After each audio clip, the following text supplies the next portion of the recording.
इस वीडियो में हम लोग हाइड्रोजन परमाणु का बोर सिद्धांत, bore theory of hydrogen atom का एक न्यूमेरिकल देखेंगे जो कि दिल्ली 2010 के पेपर में आया हुआ है। तो यहाँ पर एक न्यूमेरिकल दिया है, हाइड्रोजन परमाणु के अंतरतम मतलब कि इनर मोस्ट इलेक्ट्रॉन की त्रिज्या 5.3 × 10⁻11 मीटर है। द्वितीय उत्तेजित कक्षा अवस्था में कक्षा की त्रिज्या क्या होगी? तो यहाँ पर हाइड्रोजन परमाणु दिए जिसके इनर मोस्ट यानी अंतरतम इलेक्ट्रॉन की जो त्रिज्या है वो क्या होगी? 5.3 × 10⁻11 मीटर। द्वितीय उत्तेजित अवस्था मतलब कि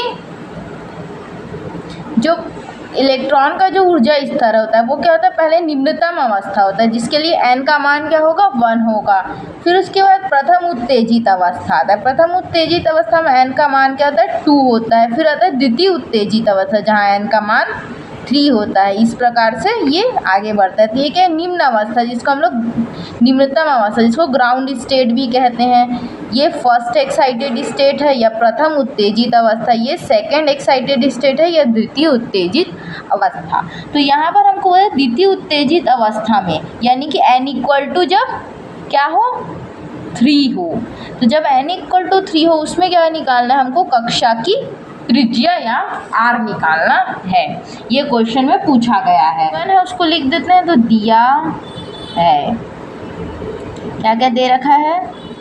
इलेक्ट्रॉन की त्रिज्या कब? इनर मोस्ट इलेक्ट्रॉन की ये दे रखी है जो कि हम लोग इसी को हम लोग क्या बोलते हैं? बोर ऑर्बिट बोलते हैं। क्या? बोर त्रिज्या। तो उसको हम लोग a0 से दर्शाते हैं ना। वो क्या होता है? 5.3 × 10⁻11 मीटर। यही क्या है? बोर ऑर्बिट या बोर त्रिज्या कहलाता है ना। यहाँ लिख भी सकते हैं हम लोग बोर त्रिज्या। अब हमको जो है इसका डेरिवेशन में हम लोग एक सूत्र देखे थे जो बीच में आया था जो कि क्या बता रहा था? r यानी कि कोई भी जो है n के लिए जो त्रिज्या का मान होगा वो क्या होता था? वो होता था बोर त्रिज्या गुणा n²। तो यहाँ पर हम लोग क्या निकालना है? द्वितीय उत्तेजित अवस्था के लिए। तो द्वितीय, इसको हम लोग बॉक्स बना के रख देते हैं। द्वितीय उत्तेजित अवस्था हेतु, द्वितीय उत्तेजित अवस्था हेतु क्या होता है? n का मान होता है 3। तो जो यहाँ पर क्या हो जाएगा? R3 = आएगा a0 और 3 का स्क्वायर यानी कि R3 हमारे पास आएगा 9a0। तो R3 बराबर क्या हो जाएगा? 9 × a0 का मान हमको दिया हुआ है 5.3 × 10⁻11।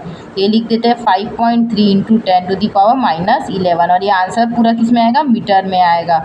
इसको जब हम लोग हल करते हैं तो हमारे पास जो R3 का मान मिलता है वो मिलता है 4.77 × 10⁻10 मीटर।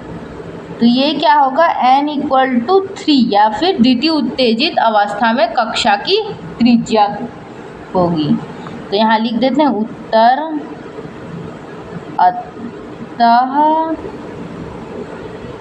द्वितीय उत्तेजित अवस्था यानी कि n = 3 में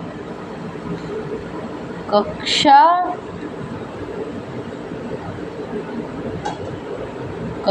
की त्रिज्या 4.77 × 10⁻10 मीटर है।